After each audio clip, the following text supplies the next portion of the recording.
Good morning, Stocktonians, and welcome to another exciting episode of Tales and Tips. I have the honor of having Sheriff Steve Moore with me this morning, and he's going to talk about what's going on in the Sheriff's Office. Take it away, Steve. Well, good morning.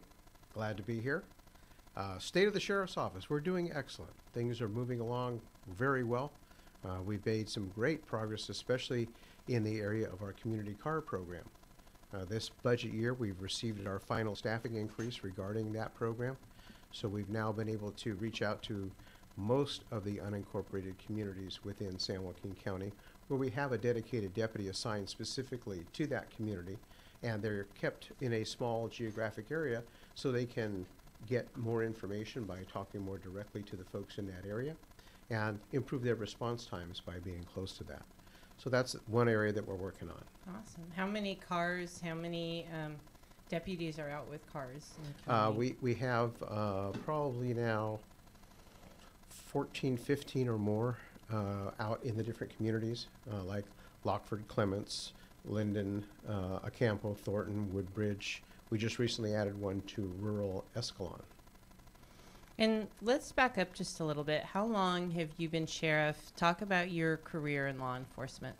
Well, I started my career in law enforcement as a police explorer scout with the city of Oxnard back when I was 16 years old. Wow. Yes. That's Southern California, isn't it? That is correct. Okay. Then went to school at Fresno State, worked for the Sheriff's Office in Fresno while I put myself through school. Was ultimately hired back at the city of Oxnard as a full-time officer in 1978. Went to work for them, and in the meantime I got married and married a young lady from out in the Linden area. So in 1982 she wanted to move back, so in 1982 I started working at the Sheriff's Office, and I've been there ever since, and this is the beginning of my 12th year as sheriff. Wow. And you want to continue as sheriff. What motivates you to want to continue being sheriff in our county? What motivates me is being able to solve the community's problems and make sure that things are happening appropriately and that we're getting things done for the right reasons. Now, one of the things that's still left when I first started in 2006 when I ran was I wanted to build a new facility to be able to round out all of our needs as far as bed space. And over the years, things have changed.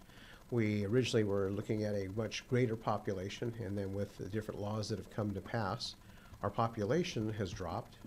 And so therefore, we now still have a need for a specific type of bed, not necessarily the total number of beds. While I have a lot of minimum security beds at the current honor farm, okay, I do not have a lot of minimum security inmates to put into them. We classify them as best we can. We try to make sure that we put the right people in there so that we don't have issues. But unfortunately, people are people, and they will continue to do things at different times. So the project that we're working on right now, and one of the reasons why I want to run for re-election, is I want to finish building a new facility, which will be a medium security facility. It'll be right there on the same location where the jail is currently located. In fact, it'll be right across the street from the headquarters building. The process is already in place. It is a $33.2 million grant from the state under SB 1022 with a 10% match from the county, which makes it about a $36 million project. And that will all be medium security beds, which then I can use all of those beds versus the additional beds at the honor farm that I currently cannot use because I don't have those type of inmates. And what is the estimated time that project will be completed? Well, that currently has been moving forward. The board has already approved. There is an RFP, request for proposal, to begin the design phase and cost estimate that out to be able to put it in place, and we're hoping it would be done here within the next 2.5 years. And talk about the honor farm. I know that there's been a lot of controversy over people escaping, and then there's been talk of using that as a facility for homeless. Well, first of all, you have to look at the actual escapes, and we have been, since I've been in office, we have done everything we can to pull back on the number of escapes. We've increased the security at the honor farm. we've added fencing, we've added razor wire, we've done all the other things, but it's still a minimum security facility. It was never meant to hold the higher classifications of inmates. And as I said, while we classify them very well and we do the best we can, we still can't guarantee the actions of another human being. Mm-hmm. So therefore, if they have an opportunity, they will attempt to leave if they feel it's necessary. What we find interesting is that a lot of them end up leaving and they have a very short amount of time left to do, but they, for whatever reason, it motivates them. They're almost all recovered within a short period of time, but brought back into custody. So while we continue to do our best, but here's the issue. Either I use those beds through classification, or I hold them all in the main facility, which then the court population cap, the judge would then be releasing these people under that court cap because of the increased population.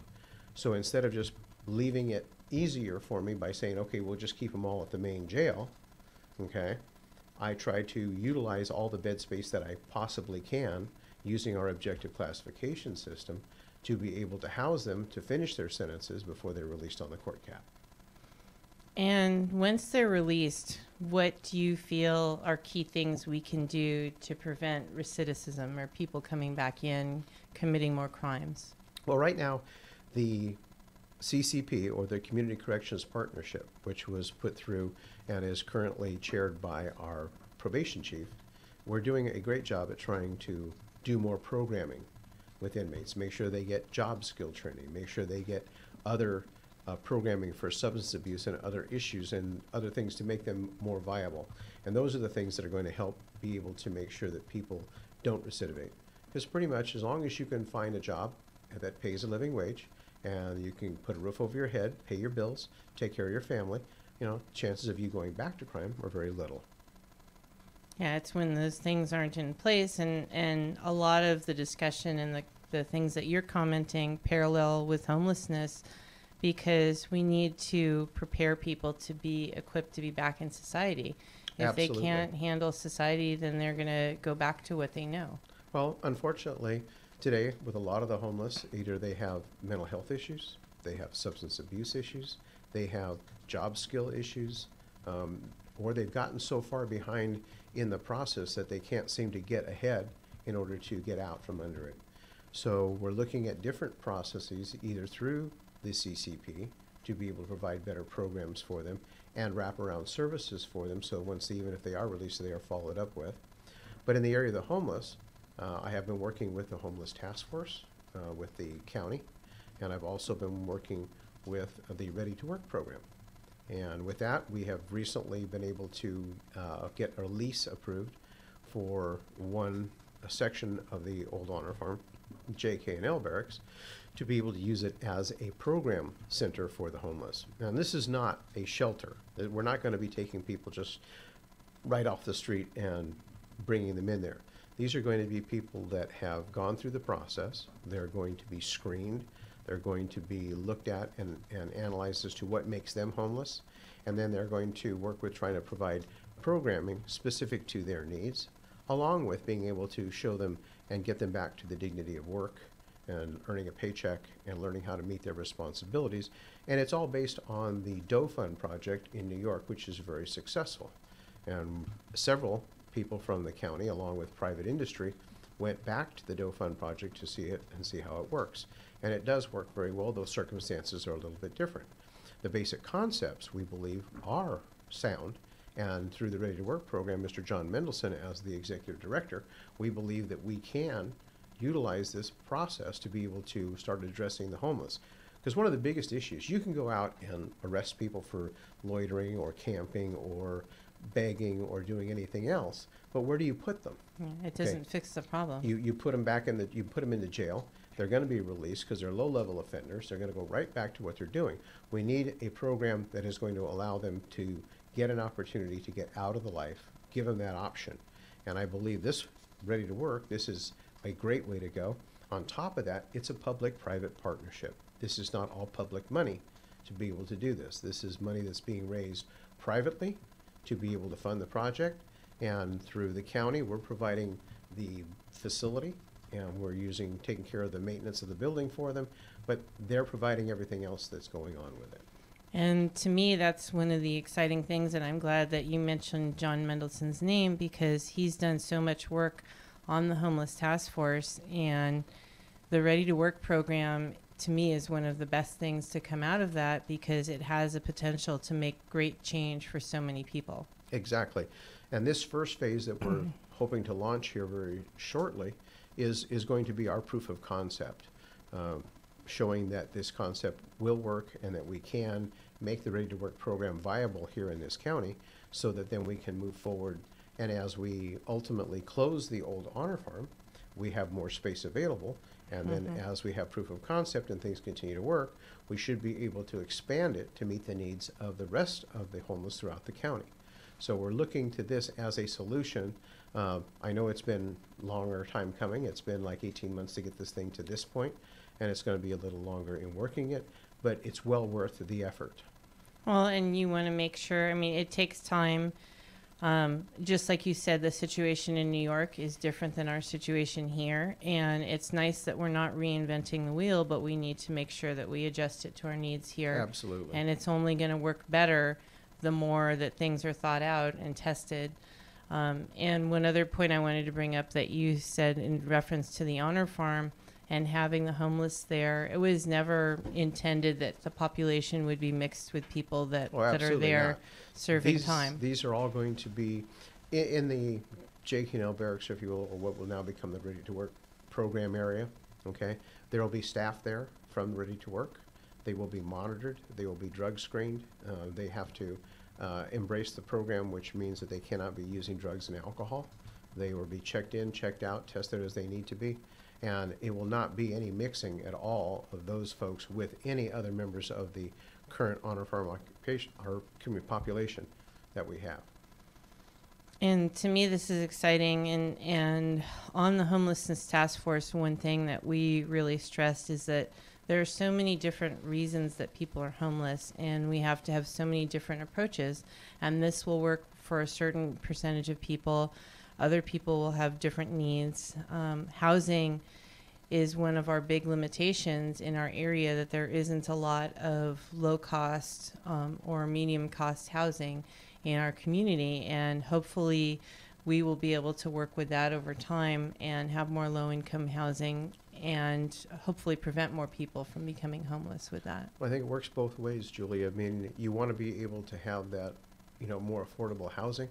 But at the same time, if we can help train these people in jobs that get them to earn that living wage, That would be phenomenal. then it makes it easier for them to, pay for housing, or either, join together and, rent as a collective kind of thing, the old roommates, if you will, to be able to address some of those issues. And I think that is the way to go. I think we need to look at all of the options here, Yes. and not just say, okay, let's go build a bunch of affordable housing, but yet we need to be able to train these people up to be able to do that.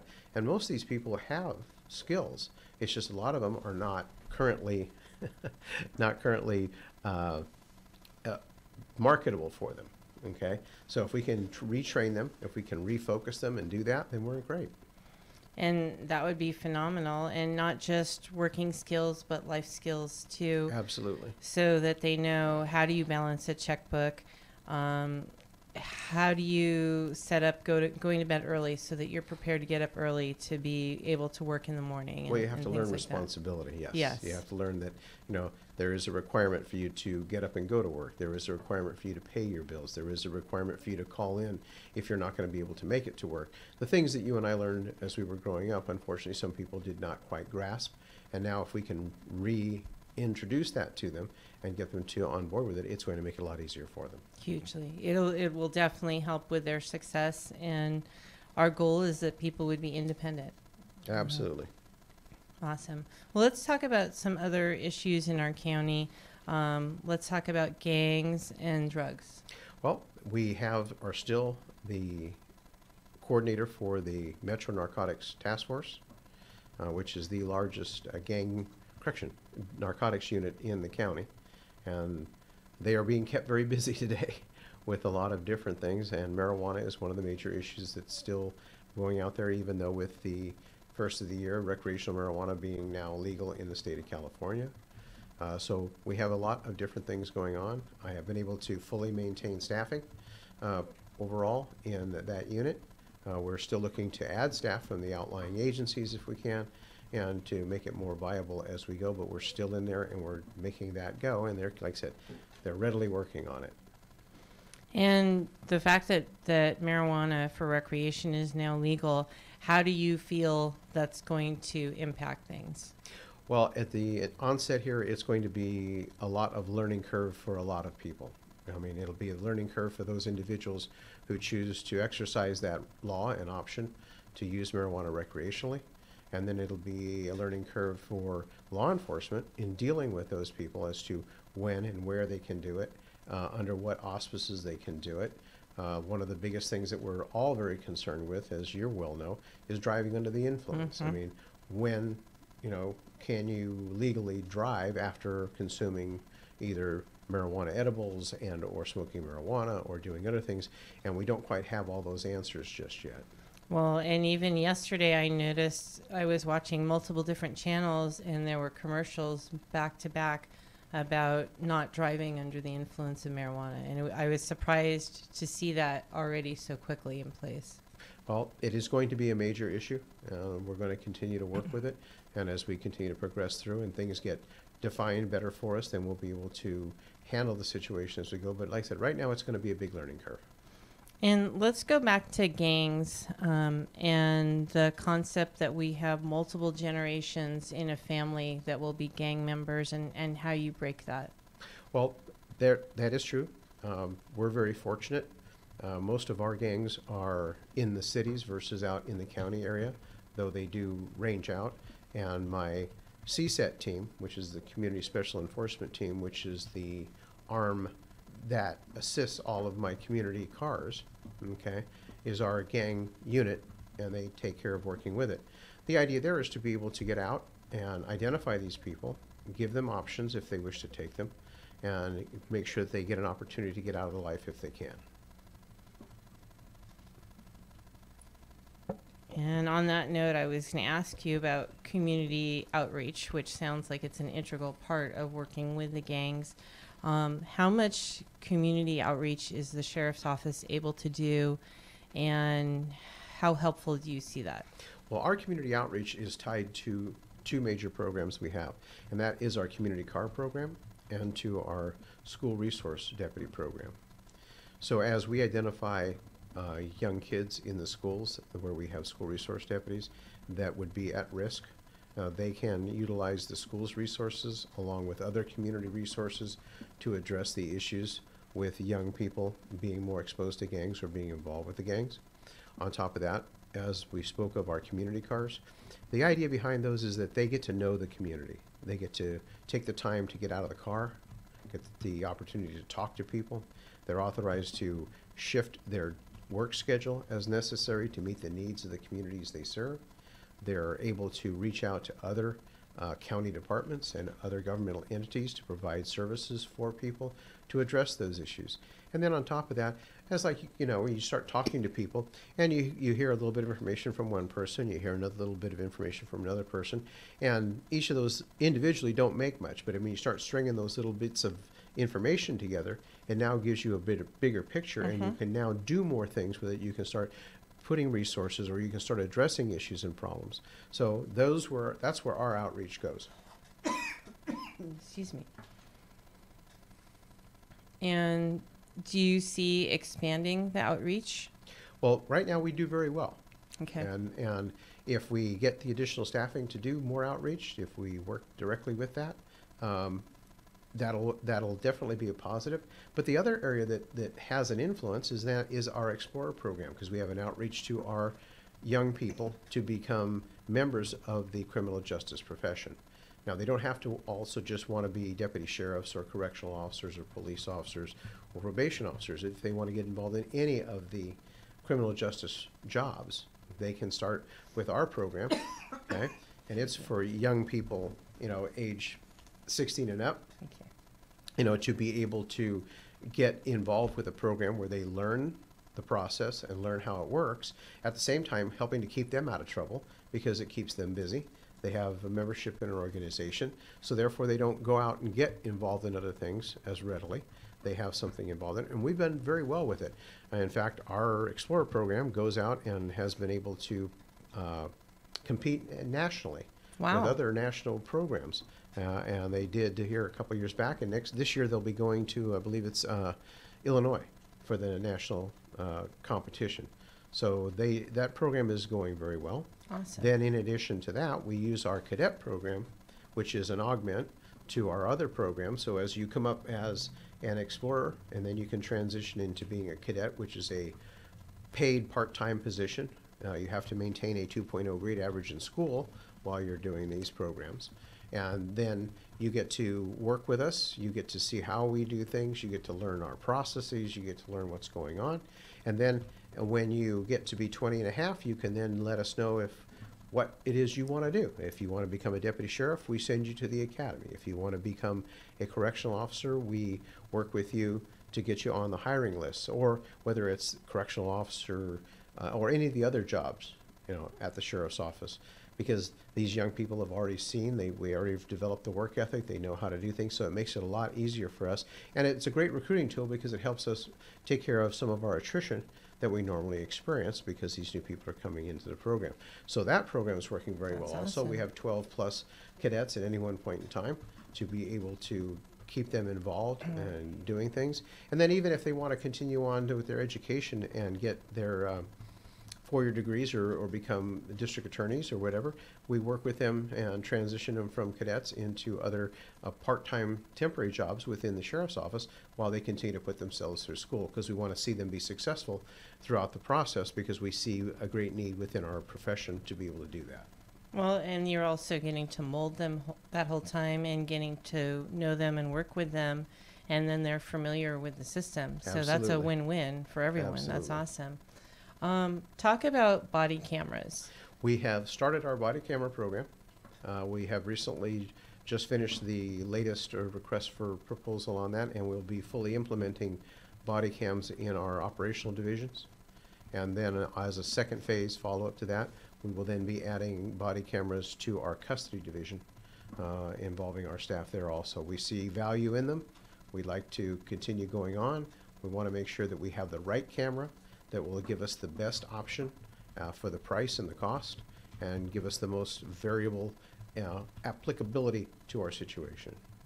And when do you estimate that you would have that up and running for all the officers? I'm hoping by the end of this fiscal year. Wonderful. That's not far away. That's excellent. At least our first phase. Second phase with custody may be a little longer, but at least we're getting it into all of our operational divisions. Wonderful. Okay. And earlier, you and I were talking a little bit about the Coroner's Office, and I asked you what your feeling is on that and whether it should be a part of the role of the sheriff. That, as I said, I've stated before, that if the Board of Supervisors, along with the public, choose to separate the Coroner's Office from the Sheriff's Office, I would support that look. I would support whatever the people want to do. It's the people's office, not mine. And therefore, I would support their desires should they decide to do that. This is not a new concept. It has come up in the past. And the Sheriff's Office and the Coroner's Office, I don't think anybody really knows what date they were combined years ago. The options that are available, whether it's a standalone coroner's office or whether it's a standalone medical examiner's office, I think should be fully explored by the board. Then they can make a better choice, and then things can go forward from there. We're also looking at some other options to currently address some of the concerns and be able to restore some of the confidence in the process. As I said before, I've not done anything that wasn't appropriate. I followed the rules under the law as far as being the coroner, and so we're looking to see what other options we have to be able to bolster that in the short time until such time as the board can make a final decision. Okay, and I'm glad. Thank you for making that statement, and I think that helps people to understand at least a little bit more. And I like your perspective that it's not your decision to make, and the Board of Supervisors ultimately will decide what they want to do. Talk about some of the recent issues with weapons missing and what's been done to help prevent that. Now, I'm not quite sure what you mean with weapons missing. As far as I'm aware, there are no weapons missing. If you're talking about this 10,000 items of evidence that was alleged to have been Yes. the case. I'll rephrase it to how you phrased it. Okay. The grand jury came out with their report last year, which indicated there were no 10,000 items of evidence missing. We have continued to work with the grand jury, and we're finishing up our final overall complete inventory, and we'll be reporting to the grand jury. Excellent. All right. And so right now there's nothing that's been changed or implemented. Well, as far as we have done a complete inventory, we've looked every place we can. We're making our final report as required to the grand jury, and that's about as far as I can say on that. We have implemented many of the changes that the grand jury indicated. There is now a full-time sergeant attached specifically to the property room. There is a full-time deputy assigned. There is a full-time evidence custodian, and we will be looking potentially to fill a second one. We are looking at a brand new program to be able to identify how better to keep track. We are participating in a county-wide property association for best practices, we meet with all of the partners in law enforcement in the county, including the district attorney. And we are actively joining CAPE, doing all the other things that are required to be able to make sure that we have a fully functional and readily trackable system to be able to make sure that these allegations will not be made again. Awesome. And talk about what your role is as a sheriff and the many things that you are required to oversee and participate in. Well, currently I'm the elected sheriff, which provides law enforcement services to all the unincorporated area in San Joaquin County.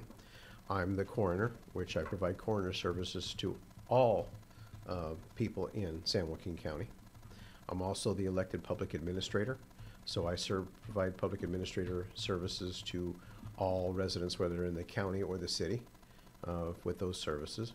I also am responsible for the security at the Metro Airport, and I'm also the director of animal services for the unincorporated area of the county. Within that, I have several different responsibilities. I have a duty to run the jail. I have a duty to provide bailiffs to the courts. I have a duty to, again, provide detective services and investigative services, along with the patrol services, to the unincorporated area. So there's many, many moving parts.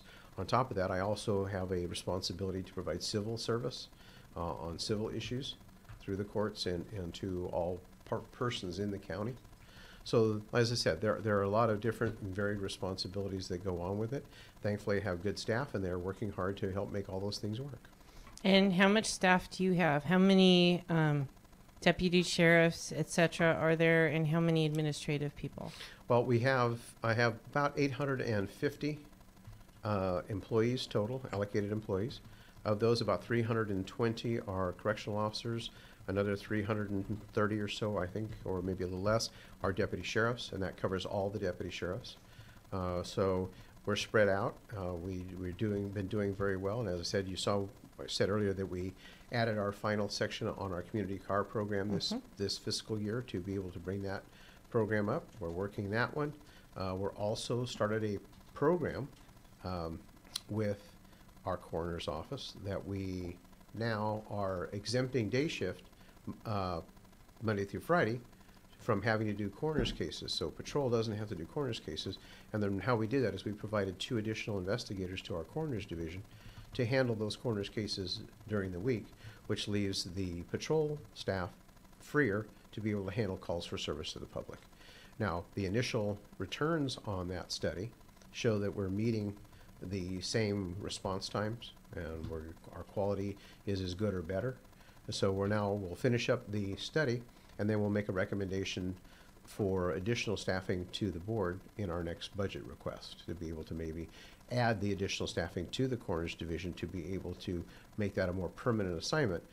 because it's a matter of trading.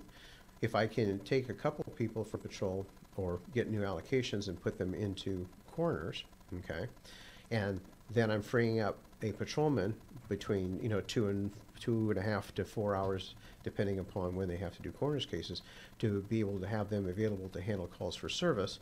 We're getting a bigger bang for our buck. We're getting more response. Awesome. We're getting things done, and we're staying within our budget, and we're doing things more appropriately. And on any given shift, on average, how many calls for service are there? Between 3 and 350, I would indicate. That's a lot of calls for service.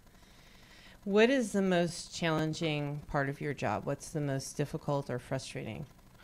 The most difficult and frustrating thing is that everybody kind of thinks that once you become sheriff that you can just, wave your magic wand and it'll change, okay?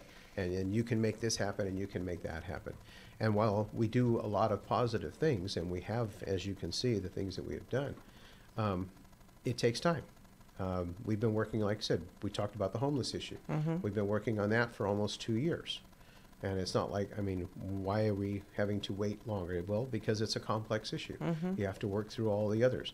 And if it was simple, it wouldn't be a nationwide issue. Exactly. But that is, I guess, the biggest frustration is not being able to get things implemented as quickly as one would like to be able to move things forward faster. But when you compare overall, we're doing very well. And what's the most rewarding or gratifying part of your job? The most gratifying part of my job is being able to solve problems for people. People call and they say they have an issue and they don't know where to go and they don't know how to get it fixed. And for me, that's the biggest thing, is being able to fix things for people, being able to resolve their issues and their concerns. Unfortunately, do I get to solve all of them? Can I, make everyone happy? No, I can't. But I do enjoy doing the majority of them that I can and making it happen. And on top of that, I really do enjoy being out among the public. Julie, you've seen me everywhere. And You are. And not just in the election years. Yeah. Okay. No. I'm out 6 nighs a week sometimes, going to different functions, seeing people involved with stuff. And the reason for that is that gives me the opportunity to talk to people. And it gives me the opportunity to, let people vent if they wish, or provide me with their insight, or give me their perspective. You get the pulse, the sense of the pulse of what's going on Exactly. in the And county. then on top of that, a lot of times, people will tell you things that are bothering them, and you can start making changes or taking actions that are positive before it gets so bad that they're just so frustrated that you can't do it fast enough.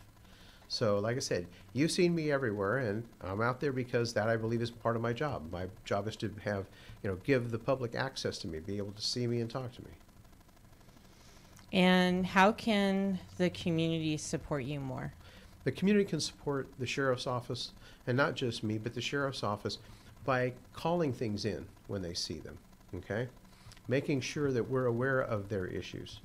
A lot of times we go to different meetings and people will tell me, well, this happened and that happened, or this occurred, or I got broken into, or this was stolen. And so then I ask them, did you call us? And they go, no. And I go, well, why didn't you call? Well, you're busy. You're understaffed. You're this or that. And I tell them, no, that we have nothing better to do than to answer your calls for service. And thank God I'm still fortunate and able to send a deputy sheriff to almost every call. That's awesome. We don't just, tell you to make a phone report or other things. Well, we have that available to people that need to do, or as a necessary process. But other than that, we want to make sure that we touch base with you. We want to make sure that you see us. We want to make sure that we go out to your communities. And that's the other nice thing about when you call, is even if you're calling about a suspicious subject or a suspicious set of circumstances, and maybe these people are doing exactly things right, they're not doing anything illegal, okay? But the fact that you now had a marked unit come out to your community, okay? People see the marked unit. They get to feel that, hey, the sheriff's out here. The deputies are involved in the community. They're doing things. If nothing else, then we make contact with these folks. We find out who they are and what they are, and then we turn them loose, do whatever they're doing, and it's good for us. So being able to reach out, call us, give us information, become part of that. The other area that we can do is, as I said, is help our Explorer program. Bring your young people to us. Get your young people involved as cadets. okay? And then as you get to be the golden years, get your STARS volunteers to come out. The STARS is a very viable program for us. I mean, it works so hard. I don't know what we'd have done in the bad years that we had, the Great Recession. They were out there, they were working for us, they free us up to do other They're things. amazing, and they love it, and they're dedicated to it. I've talked Exactly. with several members of the STARS units, and they're such a magnificent community resource. That's awesome. Talk about people who may have witnessed a crime, but for one reason or another, they're afraid to come forward, and kind of support that the sheriff's office can offer them. Okay. You don't have to, you can remain anonymous when you call. You do not have to give your name. You do not have to give your phone number. If you're concerned about that, you can contact us through a text service, and it's on our website, the available text number. And that is very anonymous because the text goes out of the country and then it comes back to us. Now, we can send information back out of the country who will then relay it back to the individual, but there's no way that I can get any information on you because it's totally anonymous. Awesome. So you can provide that to us. Like I said, you don't have to give us your name. You can, you don't have to have a deputy come and contact you after the call. You don't have to do any of those things if that's not what you want. And we will do everything we can to protect anybody's identity, okay, and make sure that they stay anonymous should they need or desire to. And I didn't know that service even existed. Can you give some of the contact information, so like the phone number, the website, Facebook? Well, the website is www.sjsheriff.org. There's quite a bit of information on that. We do have a Facebook page, and I'm very proud our PIO has been working very hard in increasing our social media presence out there. So you can go to that. We're available to you. You can make posts there. You can do other things. You can see what activity we've been on. On our website, we provide information as to who's in custody, so you can see who is currently in custody at the jail. You can get information about them as far as their visiting hours and other things that are going on with them if you need to visit and do others. So there's a lot of information. There's an activity log, so you can go by community and see what kind of calls for service have been happening in your community, so that you can see information and do that. So it's all great. I mean, there's a lot of information out there. Awesome. And any final things that you'd like to add? Any topics that we didn't talk about? Well, the only thing I can tell you is that I'm running for re-election because I want to finish the promises that I started, and that was to build the final facility. I've now put forth our community car program, and I want to make sure it stays in place. I want to make sure that we have a good, solid footing going into the future. But I don't want to, I'm still very motivated. I'm still very active. I may not get every call right, but no one is going to try harder than I do. Well, and no one's perfect. No one's going to get every call right. No, I understand. But I mean, I'm telling you, I'm still very, very motivated. This isn't just to take a hiatus type situation. I will continue to be actively engaged. I also become president of the State Sheriff's Association in April, which was another goal that I wanted to be able to accomplish for the county, not just myself. My former friend and mentor, Bob Heidelbach, was the one who set me on that path. And so I've followed through with that. Now I will go on with that. But as I said, the public is the one who's going to decide who becomes the sheriff, and always has been. It's not one small group or one different group or one endorsement or another. It's the public. It's the voting public that's going to make that choice. And the voting public has seen what I've done in the past 11 years and finishing up this 12th year. And if they're satisfied with the job that I've done and believe what I can finish in the future, then they'll re-elect me. If they feel that they want a difference or they want to make a different change, then they'll do so. And I'm perfectly fine with it. I mean, I serve at the leisure of the public. It truly is a privilege to be serving as sheriff, and I truly look at it that way. So if they now decide that it's time to change, then, I fully support their chance and their opportunity and their desire. I mean, that's what our government is about. It's about the people making the decisions on who their elected officials are and what they want. And what sets you apart from your opponent? I guess the biggest thing is experience. I mean, We have definitely different philosophies. We have different points of view on issues. But his perspective is as a retired sergeant. And my perspective is being a executive. I've been involved with the Sheriff's Office, for many, many years. This is my 35th year with this office. Prior to that, as I said, my experience both at the City of Oxnard and Fresno Sheriff's. So if you're going to say one of the major differences is the fact that, my level of experience both with budget, with operational issues, with personnel issues and making things happen. And we're always going to have personnel issues. There's always going to be. We screen the heck out of people that we try to hire, and we try to hire the best and the brightest in everything. As we said earlier, one can never guarantee the actions of another human being. Well, and it's a very high-stress job, and you have a huge personnel. So it's never going to be perfect, and there's always going to be problems.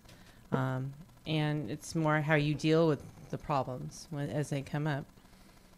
Well, we've not shied away from addressing issues when they are brought forward.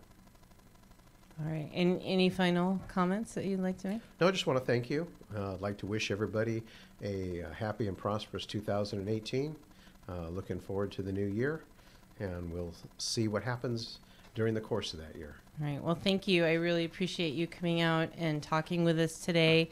And I think you provided a lot of helpful information for our community. So I really appreciate you coming out. And I'm going to sign off. I'm going to give a shout out to Stockton Veterinary Emergency and Specialty Center. And I am the voice of Stockton. You are the voice of Stockton. We are the voice of Stockton. Make it a great day. Thank you.